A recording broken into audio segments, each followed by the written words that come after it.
জামানার খতিব আজম মুনাজির ইসলাম হযরতুল আল্লামা নুরুল ইসলাম ওলিপুরি, হযরতুল আল্লামা নুরুল ইসলাম ওলিপুরি দামাত বারাকাতুহু।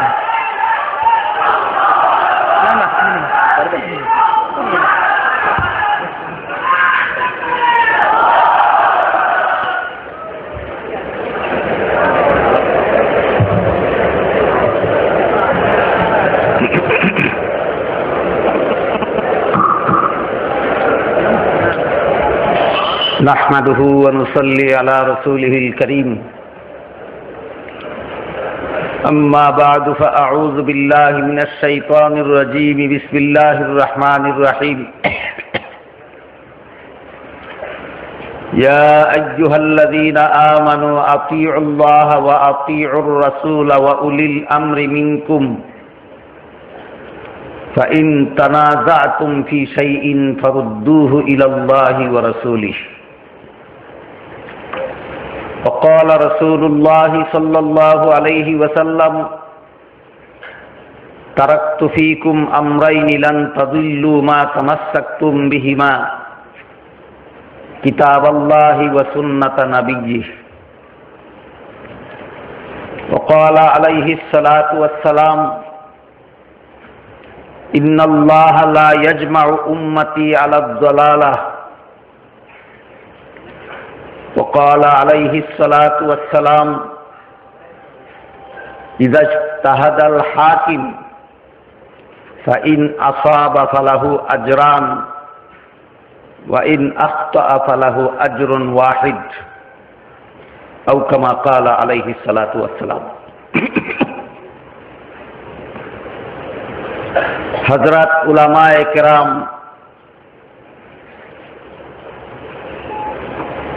मुहतरम हाजिरीन,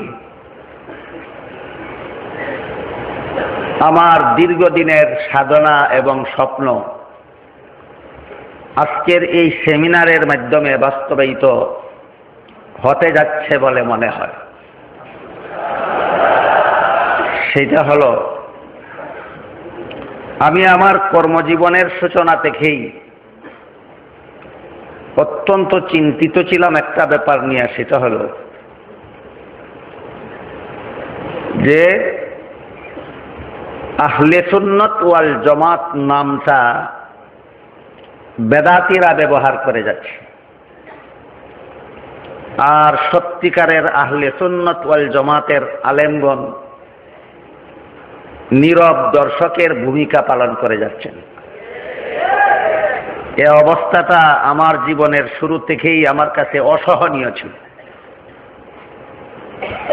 এর নিরসনের জন্য আমি আমার সারা জীবনের অধিকাংশ সাধনা এর পিছনে ব্যয় করেছি।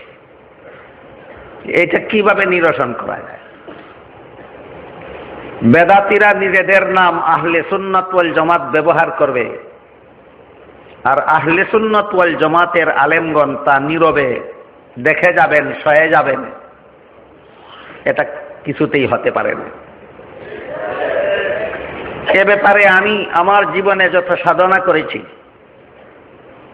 এর একটা অংশ হলো, ইতিমধ্যেই আমি প্রকৃত আহলে সুন্নাত ওয়াল জামাত পরিচিতি নামে একটা গ্রন্থ রচনা করেছি। আমি আশা করি আমাদের বর্তমান উদ্যোগ এর পথে আমার সেই বইটাও আমাদেরকে দিক নির্দেশনা দিতে পারে। আমাদের বর্তমান জমানায়, বর্তমান সমাজে শুধু যে বেদাতীরা নিজেদেরকে সুন্নি বলে প্রতারণা করে যাচ্ছে তাই নয়, বরং আমাদের বর্তমান সমাজে প্রতারকদের দৌরাত্ম্য এতই বেড়েছে, যারা মুসলমান নয় কাফের, তারা নিজেদের নাম দেয় মুসলিম জামাত। সারা দুনিয়ার মুসলমানদের কে না জানে যে কাদিয়ানীরা অমুসলিম কাফের, কিন্তু নাম ধারণ করেছে আহমদিয়া মুসলিম জামাত। কাফেরের দল মুসলিম জামাত নাম ধারণ করে কেন? একমাত্র সরল মুসলমানকে ধোঁকা দেওয়ার জন্য। সাহাবায়ে কেরামের জামাতকে অনুকরণের পরিবর্তে তাদেরকে সমালোচনার লক্ষ্যস্থলে রূপান্তরিত করে যারা, তারা নিজেরা নিজেদের দলের নাম দিয়েছে জামাত। মুসলিম বিরোধীরা নাম ধারণ করেছে মুসলিম। যে জামাত সারা বিশ্বের সমস্ত মুসলমানদের জন্য অনুকরণীয় আদর্শ, সেই আদর্শ বিরোধীরা নাম ধারণ করেছে জামাত। বেদাতীরা নাম ধারণ করেছে সুন্নি, আর যারা খালাফিও নয় খালফি, তারা নাম ধারণ করেছে সালাফি। যারা হাদিস মানে না তারা নাম ধারণ করেছে আহলে হাদিস। ইসলাম ধর্ম যারা মানে না তারা মুসলিম জামাত নাম ধারণ করেছে। কিসের জন্য? মুসলমানকে ধোঁকা দেওয়ার জন্য। সাহাবায়ে কেরামের জামাতকে যারা অনুকরণীয় মানে না, নিজেদের দলের নাম জামাত রাখলো কেন? মুসলমানকে ধোঁকা দেওয়ার জন্য। বেদাত ছাড়া যাদের জীবনের কোনো সাধনা নাই, তারা সুন্নি নাম ধারণ করলো কেন? শুধুমাত্র মুসলমানদেরকে ধোঁকা দেওয়ার জন্য। যারা সলাফে সালেহিনের পথ ছেড়ে দিয়ে ভ্রান্ত পথ অবলম্বন করলো, তারা নিজেদেরকে সালাফি নাম দিল কেন? মুসলমানকে ধোঁকা দেওয়ার জন্য। যারা হাদিস মানে না তারা নিজেদের দলের নাম আহলে হাদিস দিল কেন? মুসলমানদেরকে ধোঁকা দেওয়ার জন্য। এই সবগুলি কথা এই অনুষ্ঠানে এই সময়ে সবিস্তারে বলার মতো সময় শুধু নাই। শুধু হাদিস মানে না অথচ আহলে হাদিস নাম ধারণ করেছে যারা, এদের ব্যাপারে সামান্য একটু কথা বলছি। এরা হাদিস মানে না অথচ আহলে হাদিস নাম ধারণ করেছে। আমার আগে যে সমস্ত উলামায়ে কেরাম বুজুর্গানে দিন বক্তব্য রেখে গেছেন, তাদের অনেকের বক্তব্যের ফাঁকে ফাঁকে আপনারা লক্ষ্য করে থাকবেন হাদিস না মানার দৃষ্টান্ত তাদের কথায় আপনাদের সামনে আশা করি পরিষ্কার হয়েছে যে এরা হাদিস মানে না। এর একটা উদাহরণ, কোন হাদিসে নামাজে দাঁড়ানো অবস্থায় সিনায় হাত বাঁধার কথা আছে, কোন হাদিসে নাভির নিচে হাত বাঁধার কথা আছে। তাইলে নামাজে দাঁড়ানো অবস্থায় মুসল্লির হাত বাঁধার হাদিস, হাত বাঁধা বিষয়ের হাদিস দুই রকম। কোন হাদিসে সিনায় হাত বাঁধা প্রমাণিত হয়, কোন হাদিসের দ্বারা নাভির নিচে হাত বাঁধা প্রমাণিত হয়। ইমাম আবু হানিফা রহমতুল্লাহি আলাইহি বলেন, সিনায় হাত বাঁধার হাদিসগুলি নারীদের জন্য প্রযোজ্য, নাভির নিচে হাত বাঁধার হাদিসগুলি পুরুষের জন্য প্রযোজ্য। আমার কথা বুঝে থাকলে বলুন, নামাজে দাঁড়ানো অবস্থায় হাত বাঁধার হাদিস কত প্রকার? ইমাম আবু হানিফা কোন প্রকার হাদিস অমান্য করলেন? না উভয় প্রকার হাদিস মান্য করলেন। যারা আহলে হাদিস দাবি করে এদের নারীরাও সিনায় হাত বাঁধে, পুরুষেরাও সিনায় হাত বাঁধে। নাভির নিচে হাত বাঁধার হাদিসটা মানল না ফেলে দিল? নাম ধারণ করলো আহলে হাদিস। কেন? হাদিস যে ফেলে দিল এটা যেন সরল মুসলমান বুঝতে না পারে। সুতরাং আহলে হাদিস এরা এই নামটা ধারণ করেছে মুসলমানকে ধোঁকা দেওয়ার জন্য। আরেকটা উদাহরণ দিচ্ছি। এক হাদিসে আছে বাইনা কুল্লি আযানাইনে সালাতুন, প্রত্যেক আযান এবং একামতের মধ্যে নামাজ আছে। আযান এবং একামতের মধ্যবর্তী সময়ে নামাজ আছে, যে কারণে আহলে হাদিস নামধারীরা মাগরিবের আযানের পরে একামতের আগে 2 রাকাত নফল নামাজ পড়ে।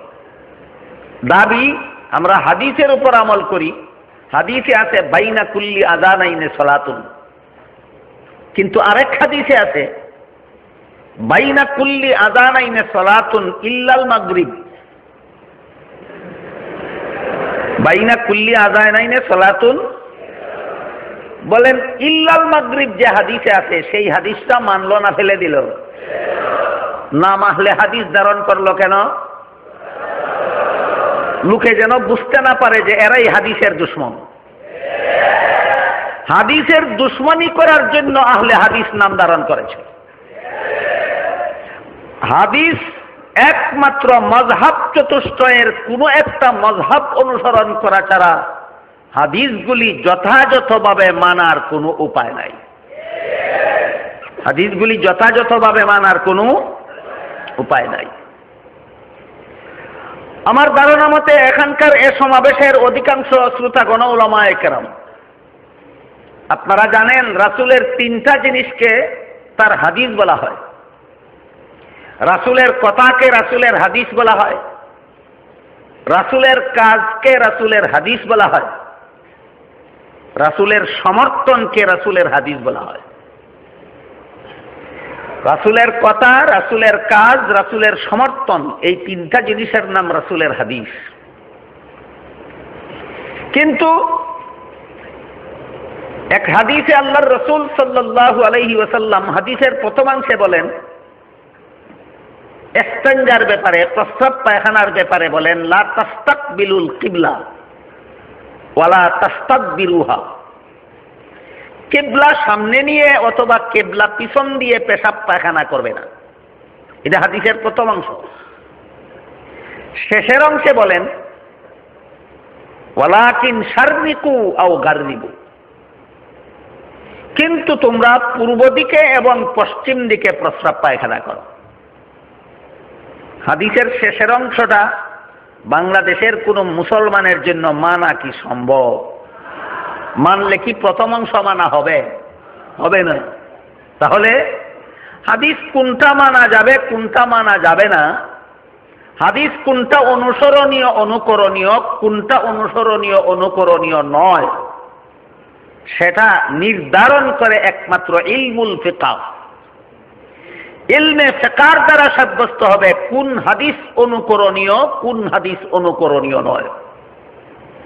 কাজেই ইলমে ফিকহ না মানলে যেই হাদিস অথবা যে হাদিসের যে অংশ উম্মতের জন্য অনুকরণীয় নয় সেটাও মানা শুরু করে দেবে। তার জন্য পথভ্রষ্ট হওয়া ছাড়া, গুমরাহ হওয়া ছাড়া আর কোনো উপায় থাকবে না। আর ইলমে ফিকহের মূলনীতি হলো চারটা: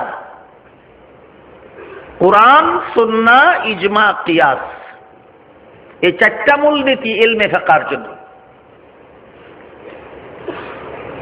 কুরআন হলো আল্লাহর কালাম, সুন্নাহ হলো রাসূলের, ইজমা হলো উম্মতের, আর কিয়াস হলো মুজতাহিদগণের। ইসলামের কোন বিধান যদি সুস্পষ্টভাবে কোরআনের দ্বারা প্রমাণিত হয়, সেক্ষেত্রে কোরআনকেই অনুকরণ করতে হবে। কোন বিধান যদি কোরআনের দ্বারা সুস্পষ্টভাবে প্রমাণিত না হয়, তাহলে সেই বিধান অনুসন্ধান করতে হবে রাসূলের হাদিসে, রাসূলের সুন্নায়। সেখানেও যদি সুস্পষ্টভাবে কোনো বিষয়ের সমাধান পাওয়া না যায়, তাহলে উম্মতের ঐক্যমতে সেই বিষয়ের সমাধান তালাশ করতে হবে। সেখানেও যদি পাওয়া না যায়, মুজতাহিদগণের কিয়াসের দ্বারা ইলমুল ফিকহ, ইসলামের বিধান শাস্ত্রের নীতিমালাগুলি, ইসলামী বিধান শাস্ত্রের শাখা প্রশাখাগুলি মুজতাহিদগণের কিয়াসের দ্বারা প্রমাণিত হবে। তাহলে ইসলামী বিধান শাস্ত্রের মূল উৎস হলো চারটা: আল্লাহর কুরআন, নবীর সুন্নাহ, উম্মতের ইজমা, মুজতাহিদগণের কিয়াস। স্মরণ রাখতে হবে যে কুরআন হলো আল্লাহর কালাম, সুন্নাহ হলো রাসূলের, ইজমা উম্মতের, আর কিয়াস কার? কিয়াস মুজতাহিদিনের কিয়াস। মুস্তাহিদ কাদেরকে বলা হয় সেই প্রশ্নের জবাব দীর্ঘ এবং ব্যাখ্যা সাপেক্ষ, যার আলোচনা এখানে সম্ভব নয়। যে সমস্ত ইসলামের মহামনীষীগণ কোরআন সুন্নাহর আলোকে, কোরআন সুন্নাতে যে সমস্ত বিষয়ের সুস্পষ্ট সমাধান পাওয়া যায় না, কোরআন সুন্নাহর আলোকেই সেই সমস্ত বিষয়ের সুস্পষ্ট সমাধান এক সুনির্দিষ্ট গবেষণার মাধ্যমে প্রদান করার যোগ্যতা রাখেন, তাদেরকেই মুস্তাহিদ বলা হয়। যেমন হযরত ইমাম আবু হানিফা রহমতুল্লাহ আলাইহি, ইমাম শাফিঈ রহমতুল্লাহ আলাইহি, ইমাম মালিক রহমতুল্লাহ আলাইহি, ইমাম আহমদ বিন হাম্বল রহমতুল্লাহ আলাইহি, এই চারজনের প্রত্যেকেই এক একজন মুস্তাহিদ ইমাম ছিলেন। আমাদের বর্তমান সমাজে এমন কিছু মূর্খ জাহেলের আবির্ভাব হয়েছে, যারা ইজতিহাদের যোগ্যতা রাখবে তো দূরের কথা, মোটামুটি এলেম কালামও জানে না, অথচ ইসলামের বিধান প্রমাণ করার জন্য কিয়াস করা শুরু করে দেয়। কিয়াস, কিয়াস শব্দের বাংলা অর্থ হলো, শব্দার্থ হলো অনুমান। এটা যদি এমন হতে পারে তাহলে সেটাও এমন হতে পারবে না কেন? এরকম অনুমান রে কিয়াস। আরবি ভাষায় শব্দটা হলো কিয়াস, বাংলায় তার শব্দার্থ হলো অনুমান। যেমন এর একটা উদাহরণ দিচ্ছি, নামাজে মেয়ে লোকদের চেহারা এবং হাতের পাঞ্জা খোলা রাখার বিধান কোরআন সুন্নাহর দ্বারা প্রমাণিত, নুসুসের দ্বারা প্রমাণিত, কিন্তু পায়ের পাতা খোলা রাখার বিধান কোরআনেও নাই, সুন্নাহও নাই। মুস্তাহিদগণ বলেন, যে কারণে মেয়ে লোকের চেহারা নামাজে খোলা রাখার বিধান দেওয়া হয়েছে, যে কারণে মেয়ে লোকের হাতের পাঞ্জা নামাজে খোলা রাখার বিধান দেওয়া হয়েছে, সেই কারণ পায়ের পাতার মধ্যেও বিদ্যমান আছে। সুতরাং চেহারা খোলা রাখা জায়েজ হলে পায়ের পাতা খোলা রাখা জায়েজ হবে না কেন? এই অনুমানের নাম হইল কিয়াস। সুতরাং মেয়ে লোকের পায়ের পাতা নামাজে খোলা রাখার বিধান, আমার কথা বুঝে থাকলে একটু দয়া করে বলুন, কোরআন সুন্নাহর দ্বারা প্রমাণিত না মুস্তাহিদগণের কিয়াসের দ্বারা? পায়ের পাতা খোলা রাখার বিধান মুস্তাহিদগণের কিয়াসের দ্বারা প্রমাণিত। এইরকম মুস্তাহিদ ইমামগণকে যারা মানে না, যারা বলে হাদিস মানি মযহাব মানি না, এরা কিয়ামত পর্যন্ত বলতে পারবে না মেয়ে লোকের পায়ের পাতা নামাজে খোলা রাখার বিধান পাইল কোথায়। এই বিধান তো কোরআনেও নাই, হাদিসেও নাই। মেয়ে লোকের পায়ের পাতা নামাজে খোলা রাখার বিধান কোরআনের দ্বারাও প্রমাণিত নয়, সুন্নাহর দ্বারা, হাদিসের দ্বারাও প্রমাণিত নয়। সুতরাং যারা বলে হাদিস মানি মযহাব মানি না, এরা মূলত হাদিসেই মানে না। হাদিস মানে না এর দুটি উদাহরণ আমি আপনাদের সামনে তুলে ধরেছি একটু আগে। এরা যে সমস্ত বিভ্রান্তি বর্তমান সমাজে ছড়াচ্ছে, এরা যে সমস্ত সাধারণ মুসলমান কোরআন হাদিসের জ্ঞান যাদের পরিপক্ক নয়, অথবা কোরআন হাদিসের জ্ঞান যাদের কাছে মোটেও নাই, এদের কাছে যাইয়া হাদিসের দলিল দিয়া বলতে চায় যে কোরআন হাদিস আমাদের দলিল, আমরা আবু হানিফার কথা মানব কেন? রাসূলের কথা দলিল, রাসূলের কথা মানব, আবু হানিফার কথা মানব কেন? আমরা রাসূলকে অনুসরণ অনুকরণ করব, ইমাম শাফিকে অনুসরণ অনুকরণ করব কেন? সুতরাং মযহাব মানা ইসলাম ধর্মকে বিনষ্ট করা, হাদিস মানা হলো ইসলাম ধর্মকে সংরক্ষণ করা। এভাবে তারা ধোঁকা দেয় এবং কোরআন হাদিসের সাথে সাথে ইজমা এবং কিয়াসও যে ইসলামী শরীয়তের দলিল, এই কথাটা তারা অস্বীকার করে। কাদের সামনে? পরিপক্ক উলামায়ে কেরামের সামনে নয়, অশিক্ষিত মূর্খদের সামনে। ইজমা এবং কিয়াস যে ইসলামী শরীয়তের দলিল, সেই কথা তারা অস্বীকার করে।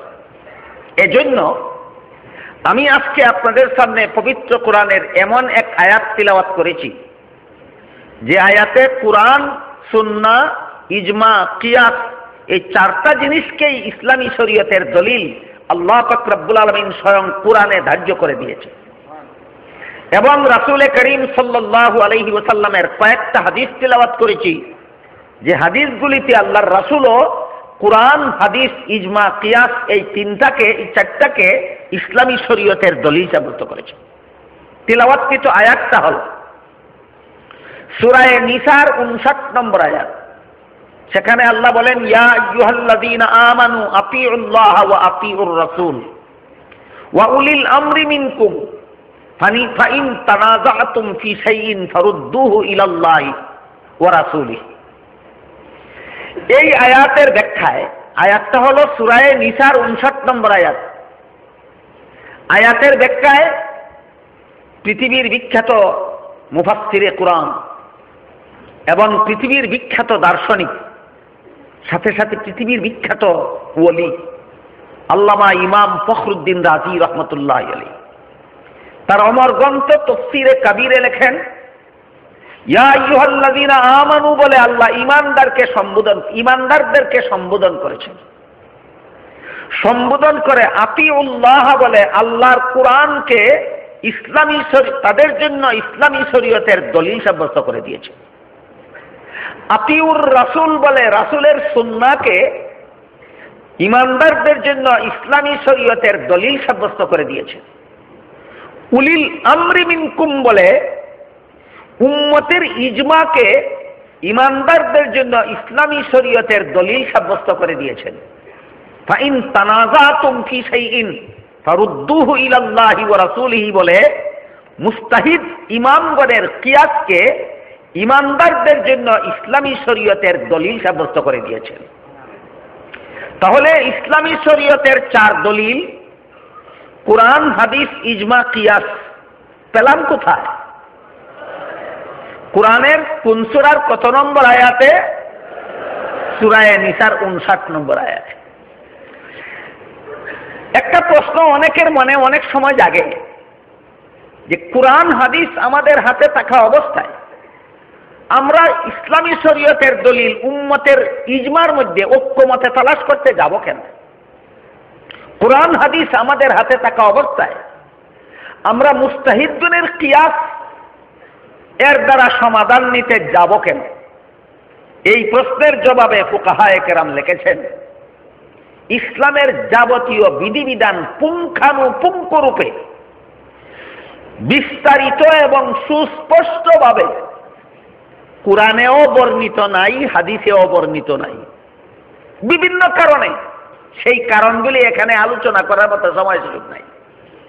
ইসলামের যাবতীয় বিধিবিধান সুস্পষ্টভাবে কুরআনে এবং হাদিসে বর্ণনা করলে মানুষ নিজেই বিভিন্ন সমস্যার সম্মুখীন হবে। এই সমস্ত সমস্যা থেকে ইসলামের বিধান পালন করেনেওয়ালাদেরকে রক্ষা করার জন্যই, এক কথায় ইসলামী অনুশাসন পালনের সুযোগ সুবিধা এবং এই সুযোগ সুবিধার প্রশস্ততা প্রদানের জন্যই আল্লাহ ইচ্ছাকৃতভাবে কুরআনে এবং হাদিসে অনেক বিধান অস্পষ্ট রেখে দিয়েছেন, সুস্পষ্ট বিবরণ দেননি। এর একটা উদাহরণ পেশ করতে দেখুন। কোন মাসে রোজা রাখা ফরজ? এই প্রশ্নের সমাধান আল্লাহ সুস্পষ্টভাবে কুরআনে বলে দিয়েছেন, শাহরু রমাদান।